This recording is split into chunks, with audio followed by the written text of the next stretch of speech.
Good afternoon, everybody. Uneducated economist here.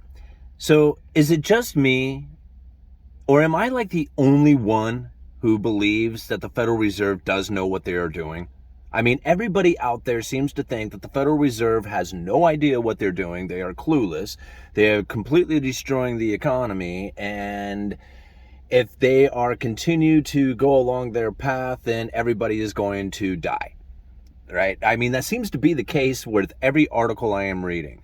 I mean, whether or not the Federal Reserve is going to cause a hyperinflation scenario or if they're going to cause the next recession, everybody is pointing their finger at the Fed and saying, you are the one to blame. Now, I have been studying the Federal Reserve for quite some time. I've been trying to learn as much about the economy as I can. And the things that I have learned and I have studied over the last couple of years tell me that the Federal Reserve was using forward guidance, jawboning, market manipulation, gaslighting. I don't know. How do you want to say it? They were using their words to try and manipulate the market to behave in a fashion that would expect the Federal Reserve to perform in the way that they say they're going to. Is that another way of saying it? Like, I don't know how else to phrase this. The Federal Reserve puts out the information that they want the people to react to, and then they react. And that's exactly how it goes down. Now, when it comes to the inflation scenario that we have seen run rampant throughout the entire world, not just here in the United States, but the entire world saw this inflation, in my opinion, has more to do with the supply chain breakdown than the monetary policies coming from the Federal Reserve. Every nation experienced inflation. All of them did. They all reacted the exact same way. They locked their economies down, and then they went into stimulus programs. Now, nobody wants to look at the supply chain breakdown, except for the Federal Reserve, right? They are the only ones saying we need help from the supply side of things to bring the inflation down. Why do they need help from the supply side of things? Because that's what broke the inflation. Or I should say the disinflation or the lack of inflation. The supply chain breakdown prevented things from flowing through this nation. At the exact same time, people were handed a stimulus check. That is a very short-lived form of monetary increase. The supply chain breakdown is severe and lasts for a long time. So when everybody was pointing at the Federal Reserve saying it's your monetary policy that's causing all this inflation, they seemed to ignore the entire distribution network that was broken down and failing to function. Now we see the distribution network opening back up and the prices are what? Coming down. We're starting to see the disinflation from the rampant inflation that we had experienced. Disinflation meaning that we don't have as much inflation as we once experiencing. It went from 8% down to 6%, down to 3%. That's disinflation. Deflation is when you actually see prices reverse and come down. We're just not seeing them increase as much. That's a sign that the distribution network is opening back up again.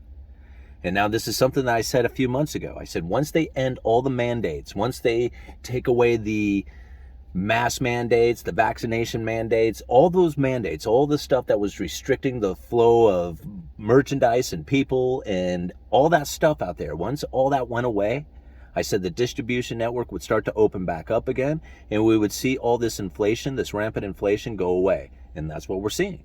It's happening now. Now, is there still inflation? Yes, there's still inflation out there. To say that there isn't would be like being blind to it all. But the amount of inflation increasing taking place, that is slowing down dramatically. And at some point, we are going to see that reverse. Now, the Federal Reserve is not in control of the economy. Okay? A lot of people want to believe that. A lot of people want to look at the Dow and say that's the economy. That's not the economy. The Dow is the markets. That is very different from the economy. The economy comes from producers and savers and the actual purchasing of items. The markets are just a bunch of stocks and the willingness of people to buy into those stocks. It's not the same as looking at the economy. So now the Federal Reserve Their whole intent is to maintain low and stable prices and full employment. That is their mandate. That is what they are mandated to do by the government. Nothing else. They're not mandated to make sure that real estate prices stay elevated or that the stock market stays elevated or that corporations have funding. That is not their job. That's not what they are intended to do. Although a lot of people will look at them and saying that's what they are doing because they do have an impact on those industries and those particular parts of the economy, but that's not their intent. Their intent is to make sure that they have enough currency within the system to meet the demand. That's it. And now a lot of people will look at that and say that they are trying to, make the rich richer and the poor poorer and all kinds of stuff that goes along with it. That might be the symptom of their actions, but I don't believe that's their intent. I think their intent is really just to keep the financial markets from freezing up so that anybody who wants to get a loan for whatever reason can get one. I think that's the Federal Reserve's true intent. And now, unfortunate for most people, they don't realize how damaging it is to go into debt and that the Federal Reserve is facilitating that damage for them. But that's what's happened. People have taken out an extreme amount of debt. They are in debt saturation. And when you are heavily indebted, then it becomes very painful for you. The moment that items go up in price, fuel goes up, food goes up, now you can't make your payments anymore, and the pain really starts to set in as you have to sacrifice some of the things that you want in life in order to provide the necessities that you need. You can see the problem that starts to come up when the interest rates rise and the liquidity starts to dry up, right? As the interest rates go up and the money starts to get pulled out of the system, the people who are reliant on ever increasing amounts of debt or low interest rates really start to show how painful it is. Just look at Sri Lanka, look at Russia, look at the article I'll leave down in the description for Egypt. Egypt's now the newest one who's going to go into default situations, right? Where they can no longer make the payments on their bonds. And this has happened throughout the entire world where everybody has taken out an enormous amount of debt that is due in dollars. It's not due in yen, it's not due in rupees, it's due in dollars, US dollars. There is a demand for dollars out there that far exceeds anything that anybody was ever anticipating. It is huge. And the people who I think are most concerned about it is the Federal Reserve. If there ever came a moment where people truly wanted to get out of the dollar, they didn't want to hold the dollar and they didn't want dollar debt, they would have to come up with the dollars in order to pay off that debt.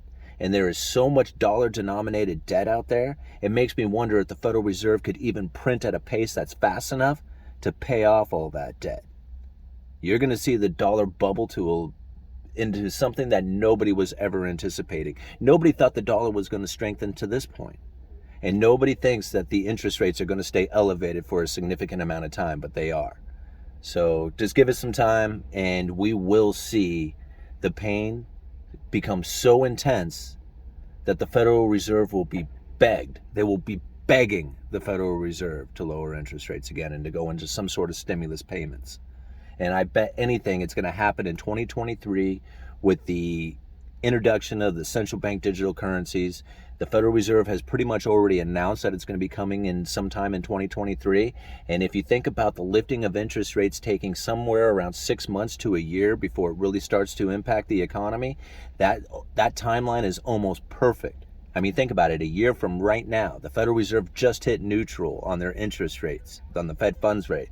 That means that the interest rates are no longer stimulating nor restricting the economy. If they go anywhere up from here, that will be restricting the economy. And a year from now, you're going to feel the pain from that. 6 months to a year. No wonder why they want to introduce the central bank digital currencies right then. It's going to be a perfect time to introduce, during a crisis situation, to introduce UBI and central bank digital currencies and negative interest rates and all that stuff.